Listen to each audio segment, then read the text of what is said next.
যদি আমি অপরাধ করি, যদি অপরাধের সাথে আমি জড়াই যাই, যদি এখানে সিন্ডিকেট তৈরি করি, যদি বলয় তৈরি করি, কর্তৃত্ববাদী মানুষ হওয়ার জন্য যদি আমি চেষ্টা করি, আপনারা তো দেখবেন তখন আপনাদের এই কলমের লেখনী যদি বন্ধ থাকে, আপনার বিবেকের দংশনে আপনি দংশিত হবেন। আমি রতন করে লজ্জিত হব না, দুঃখ প্রকাশ করবো না। আমি ছাত্র পলিটিক্স করছি, আমার সাংবাদিকদের সাথে আমার কতটুকু সম্পর্ক এটা বলার জন্য বলা না। সাংবাদিকদের যে মালিক আর টিভি যে মালিক, অনেকের সাথে আমার ব্যক্তিগত পরিচয়। আমি জানি রাজনীতিতে সমাজ উন্নয়নে আপনাদের দর্পণ, আপনাদের চোখ কতটুকু শার্প থাকে, কতটুকু যদি পজিটিভ থাকে, আমার কাজগুলো কতটুকু সহজে আমি যা করছি বা করতে যাচ্ছি এটা ভবিষ্যতের জন্য এলাকা হতে পারে, অঞ্চল হতে পারে, কতটুকু পজিটিভলি আপনারা আমাকে এগিয়ে নিতে পারেন, এটা আমি কিন্তু জানি।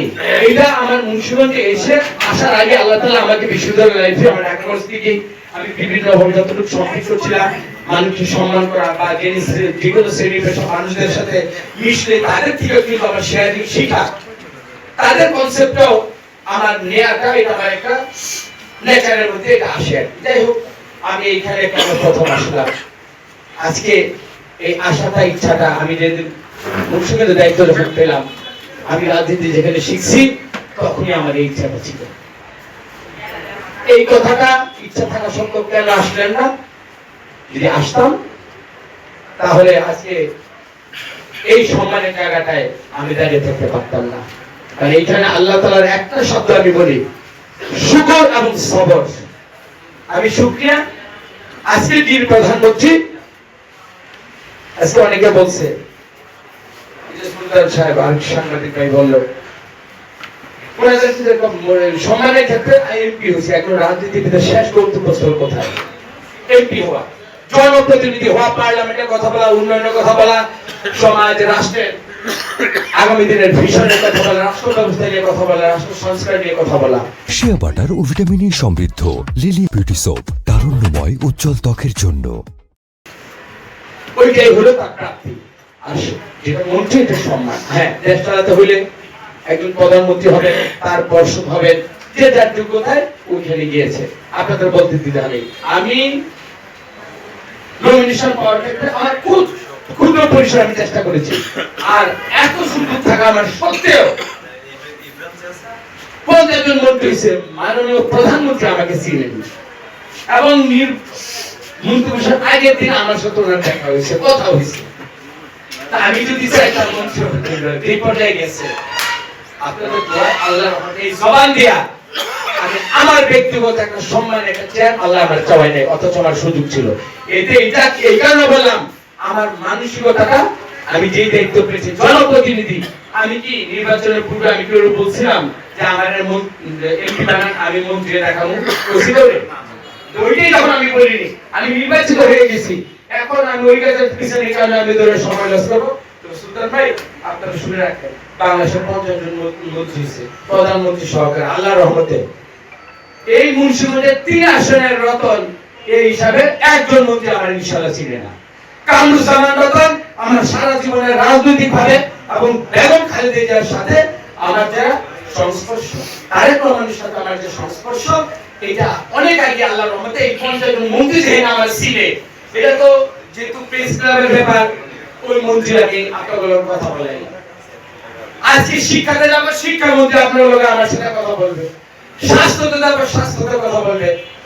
আমার এটা বড়ত্বের বড়াই করার ব্যাপার না।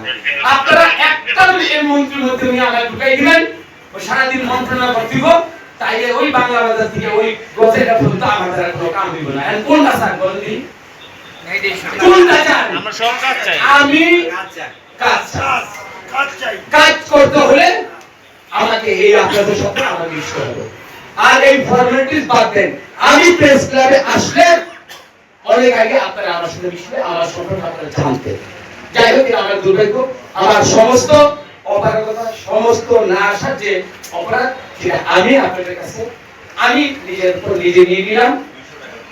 তবে আপনাদের এইখানে আসার মতো যদি আমি অপরাধ করি, যদি অপরাধের সাথে আমি জড়াই যাই, যদি এখানে সিন্ডিকেট তৈরি করি, যদি বলয় তৈরি করি, কর্তৃত্ববাদী মানুষ হওয়ার জন্য যদি আমি চেষ্টা করি, আপনারা তো দেখবেন আপনাদের এই কলমের লেখনী যদি বন্ধ থাকে, আপনার বিবেকের দংশনে আপনি দংশিত হবেন। আমি রতন করে লজ্জিত হব না, দুঃখ প্রকাশ করবো না।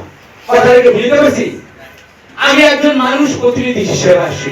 আমি যে কথাগুলো বলে আসছি, এর থেকে যদি এক চুল পরিমাণে আমার আন্তরিকতা, আমার সততার যদি ব্যর্থ দেখেন, আপনারা না থাকলে আপনারা খোদা তাআলার কাছে দায়ী থাকবেন।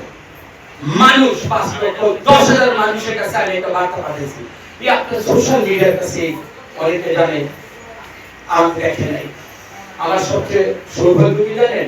এখন রিক্সাতে যাই, এখন আসার সময় যদি আপনাদের সাথে টাইমটা ঠিকঠাক পর্যন্ত ওই যে হেমিয়ারা আমাদের গাড়ি পাঠায় দেয়। আমি কত সিএনজি করছি, দেখে সিএনজি করতে নেব, পরে আমি হুন্ডা করছি। এই একটা বাসা থেকে গাড়ি ছিল, তাড়াতাড়ি আসার জন্য আমি হুন্ডা ব্যবহার করছি। এটা আমার কাজের মনোভাব, ভাবনা, এবং এটা আমার কাজের স্পিরিট। যেটা আমি হাতি ডায়াবেটিক, আমি কিন্তু আপনারা দেখবেন কাজের মধ্যে দিয়ে এই মানুষগুলোর কাছে আপনাদের কাছে কি আমি কন্টেন্ট করে দিই। আজকে কত আসলাম, আপনাদের যা দরকার সাংবাদিক হিসাবে ভবন দরকার বা কি কি দরকার, এটা অন্য প্রসঙ্গ। এটা আমার সামর্থ্যের মধ্যে, মন্ত্রণালয়ের সামর্থ্যের মধ্যে যতটুকু। ওই জহিরুদ্দিন স্বপন সাহেব তার আবুলজরা গৌরনদীতে করার পরে দ্বিতীয় যদি উন্নয়নের কোনো কাজ করে, এটা তার মূল শুরুতে কর্তব্য। লেখেন, রেকর্ড করেন,